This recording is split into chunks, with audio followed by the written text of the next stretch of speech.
I'm sitting in a cold, cheap hospital chair where I slept last night, all crumpled and folded up like a pretzel, beside my comatose father. I use foam swabs to moisten his very dry mouth, and I can hear the patient behind the curtain next to us, the smell of antiseptic permeating the room. But none of this matters.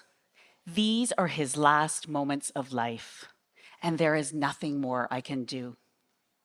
So I play my classical guitar at his bedside.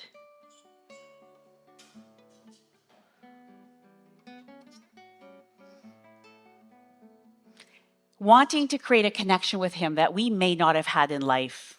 And I'm playing this piece that he loved.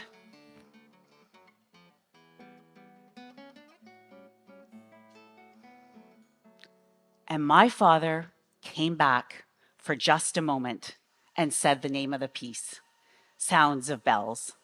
I was dumbfounded. Life is a series of moments. Like a rope built strand by strand, we tie knots to mark those memories that we want or need to revisit one day, like a bookmark so we can find them. In that moment, music was a knot for both of us. It bridged two worlds, between life and death and father and daughter. Music brought him back to me because that's what music does. Music is an emotional language that transports us to those moments of meaning, those knots, to uncover the emotional and physical experiences of the past so we can take the learning and bring it into our present day and even into our future. Now, music can also bring us to moments we didn't know we needed to remember.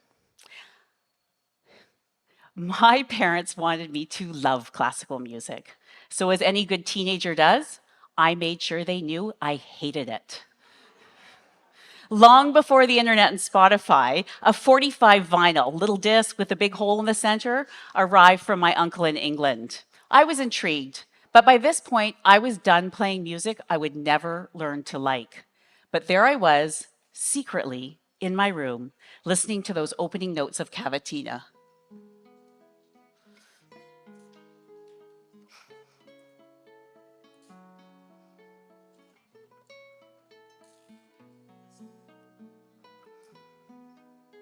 And to my shock, I discovered I could love classical music.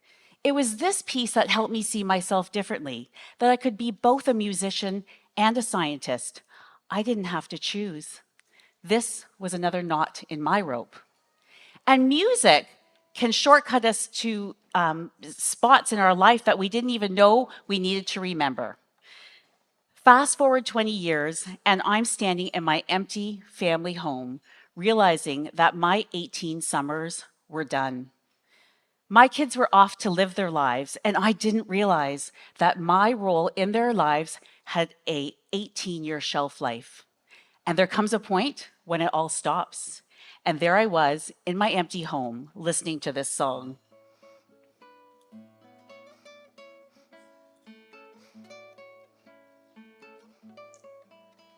Joni Mitchell's Both Sides Now reminded me that I had less time ahead of me than behind me, that the finiteness of life meant that I had to be in the present moment, choose who I was, and live life intentionally. Music brings with it a set of visceral emotions that reveals truths about ourselves that we sometimes only see in hindsight. And music can shortcut us to the past so we can take away new learnings for our life now. It's a few years later, and I'm standing in my empty childhood home of 55 years. We packed up only what mattered. The rest we let go of in a recycling truck that was pulling away.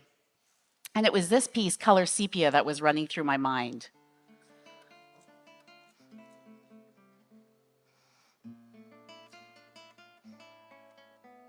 I'm reminded of the child who rebelled against music. Yet I also see the adult who's considering becoming a performer. This is my crossroads.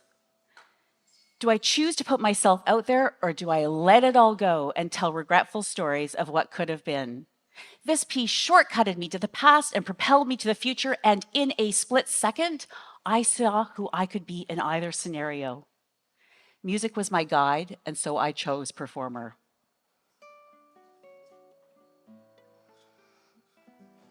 That day in hospital, music anchored us to a knot in my father's rope. We lived a lifetime in that moment, re experiencing our bond as father and daughter. Music right now is marking this time in all of our lives, anchoring us to the emotions we're currently experiencing.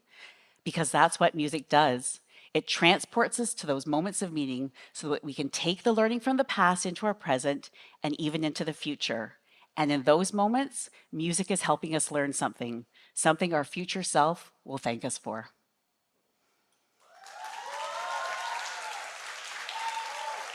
Thank you.